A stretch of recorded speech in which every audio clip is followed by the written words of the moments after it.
where I can control it. I do the contracts, other people, married partners who knew what they were doing. So we, in 2003, I convinced Steve Madden to take the whole candies business, and Kenneth, my brother, took the Bongo business. And we licensed, fired 300 people. Slowly, they went to work for those two companies, and we went from 300 people to 10 people.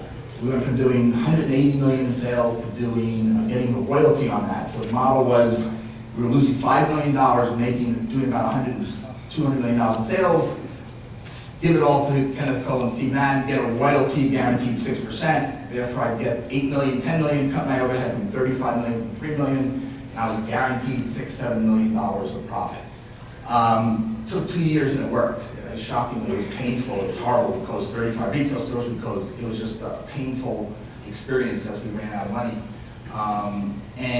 But we became a licensing model in 2003. In 2004, Steve Madden was in jail. He was doing a horrible job with candies. I think they did the license just to park it. And I found Heinz friend Kevin Mansell.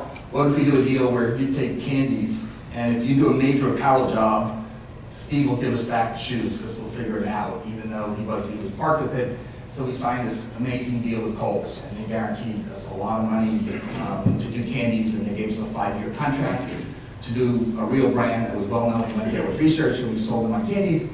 And then right after that, various things. We found Balji Mishka, someone who was in desperation, and we bought it for $1 million at the time. And then the most innovative, and then I promise I'll go to the slide where everyone keeps looking up for, I forget the story, was Joe Boxer. Somebody was trying to sell Joe Boxer, and it was being sold for $80 million. And I said, at the time, I think I had 5 or 10 in access, and none of the banks wanted to be my friend because they didn't really understand my business or what we were trying to do in building scale and royalty.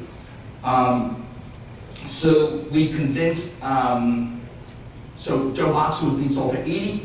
They still had 20 million a year for 2.5 years left under the license agreement with Kmart. So those $50 million royalty due, so we figured out how to borrow 80% of that, which banks will now do, and lenders will give you 80% of royalty income. So we borrowed 40. We gave them 40 million, the seller of our stock, and convinced them, if you look at our business model, now we're going to bring in 20 million of royalty. We hired 3 people, and so we brought $19 million of EBITDA into our public company overnight, from a company that was bringing in between candies and Bongo and Balji at the time about 10. So overnight, we were a company bringing in 10 million, went to 30 million, stock went from $2 to $7 and $8. And Joe Boxer was the beginning of 20 acquisitions, where we continued to buy IP and build the business. You're gonna have a laser, but